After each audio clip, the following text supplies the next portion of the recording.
حضرت رمضان المبارک کی آمد ہے،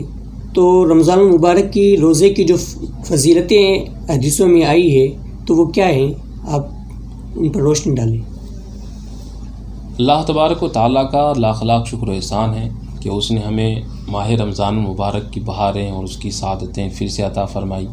ورنہ بہت سارے ہمارے مسلمان بھائی ایسے بھی ہیں کہ جو پچھلے سال ہمارے ساتھ تھے اور آج وہ ہمارے ساتھ نہیں ہیں۔ تو یہ اللہ تبارک و تعالیٰ کا ایک بہت بڑا احسان ہے کہ اس نے ہمیں مغفرتوں کا یہ بہانہ نصیب فرمایا اور ماہ رمضان کی سعادتیں نصیب فرمائی۔ دیکھیے، رمضان المبارک کو اگر سمجھنا ہے کہ اس میں روزہ رکھنے کی برکتیں کیا ہیں، تو اس سے پہلے آپ یہ سمجھیں کہ ماہ رمضان المبارک کے علاوہ اور دنوں میں روزہ رکھنے کی فضیلت کیا ہے۔ نبی پاک صلی اللہ علیہ وسلم ارشاد فرماتے ہیں کہ جس نے اللہ کی رضا کے لیے کوئی نفلی روزہ ماہ رمضان المبارک کے علاوہ کسی اور مہینے میں رکھا تو اللہ تبارک و تعالیٰ اسے دوزخ سے اتنا دور فرما دیتا ہے کہ جیسے ایک کوا کہ جب وہ اڑنے کے قابل ہوا تب سے لے کر مرتے دم تک وہ اڑتا رہا، اتنی فاصلے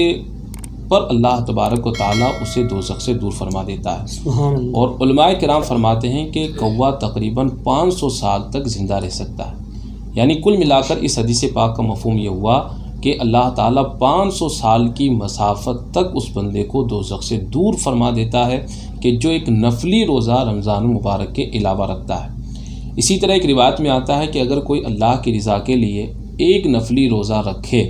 تو اگر اسے پوری زمین کو بھر کر بھی اگر سونا دیا جائے تو اس روزے کا وہ بدلہ اور اجر نہیں ہو سکتا، اس کا اجر اللہ تعالیٰ قیامت کے دن ہی عطا فرمائے گا۔ تو اب آپ دیکھیں کہ یہ رمضان المبارک کے علاوہ روزہ رکھنے کی فضیلت ہے۔ اب رمضان المبارک میں کیا ہوتا ہے کہ جب ماہ رمضان المبارک آتا ہے تو اللہ تبارک و تعالیٰ اس مہینے کے اندر اپنی رحمتوں کے دروازوں کو کھول دیتا ہے، جنتوں کے دروازے کھول دیے جاتے ہیں، جہنم کے دروازے بند کر دیے جاتے ہیں، شیاطین کو جکڑ دیا جاتا ہے،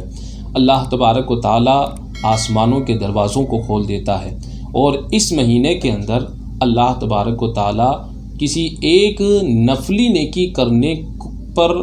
فرض کے برابر ثواب عطا فرماتا ہے۔ اور اگر کوئی بندہ اس مہینے میں اگر کوئی فرض ادا کر لے تو اللہ تعالیٰ اسے اور دنوں کے 70 فرضوں کے برابر ثواب عطا فرماتا ہے۔ تو اب اس مہینے میں جب ایک فرض کا ثواب 70 فرضوں کے برابر ہو جاتا ہے تو آپ سوچئے کہ وہ روزہ جو بندہ رمضان المبارک میں رکھ رہا ہے اس کا ثواب اور اس کی برکتیں کیا ہوں گی۔